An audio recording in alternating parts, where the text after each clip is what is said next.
BRS నేత నిరంజన్ రెడ్డికి వింత ఘటన ఎదురైంది. వనపర్తిలో తన అభిమాని తైలం రమేష్ చనిపోయాడని చూడ్డానికి వెళ్లాడు. అయితే నిరంజన్ రెడ్డి పూలదండ వేస్తుండగా కదలికలు గమనించారు. వెంటనే కుటుంబ సభ్యులకు చెప్పడంతో ఆసుపత్రికి తీసుకువెళ్లారు. ప్రస్తుతం హైదరాబాద్ నిమ్స్ హాస్పిటల్లో రమేష్ చికిత్స పొందుతున్నాడు.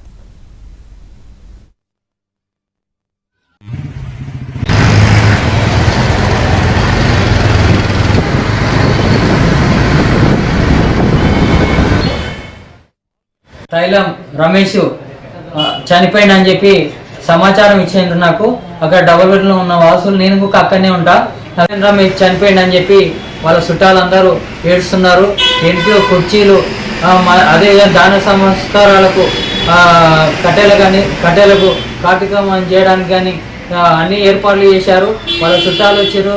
మొత్తము అన్ని ఏర్పాట్లు చేసుకున్న తర్వాత లాస్ట్ చివరి రోజు అక్కడ పోయి చూసినమ్మడే ఆ తైలం రమేష్కి గుండె పైన ఇతల పైన అవతల మాజీ మంత్రి నిరంజన్ రెడ్డి సార్వి ఫోటోలు ఉండడం వలన నేను చూసి సార్కి ముందే ఎమ్మడే పోయి సార్ సమాచారం ఇచ్చిన ఎమ్మడే సార్ వచ్చి అక్కడ స్పందించి అక్కడ వర్మనిచ్చి అక్కడ చూసి తైలం రమేష్ని పిలిచి ఒక 8 సార్లు 10 సార్లు పిలిచిండు.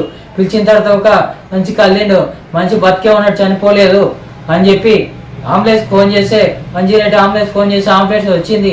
గవర్నమెంట్ హాస్పిటల్ తీసుకెళ్లి ట్రీట్మెంట్ చేసిండు. ఇప్పుడు సక్సెస్ఫుల్ అయింది చెప్పి హైదరాబాద్ నిమ్స్ హాస్పిటల్లో జాయిన్ చేసారు. మంచి కోలుకున్నాడు. హాస్పిటల్లో గ్లూకోజ్లు ఎక్కుతున్నాయి, మంచిగా ఉన్నాడు, మాట్లాడుతున్నాడు.